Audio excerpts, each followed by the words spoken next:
Hey, today we're going to be going over the Z31 differential mounts. We're going to go over the bushing version as well as the solid version. To start, we're going to be going over the construction and our color options for these two items. Now, the bushing option is simply just that, a bushing version of the solid.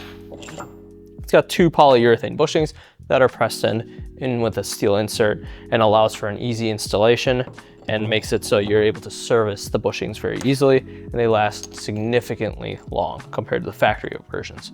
The solid one is just that. It's solid, does not have any bushings, mounts straight to the chassis and right to your differential. Now this is a pretty aggressive differential mount. It's really not for everyone. If you have a race car, it makes sense, but if you're planning to street drive it, we highly recommend the bushing version. It's gonna be very quiet, easily serviceable, and you're gonna have a lot less road noise.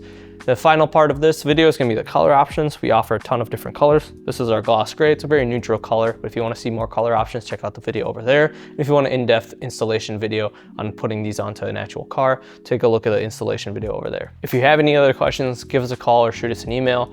Thanks for watching.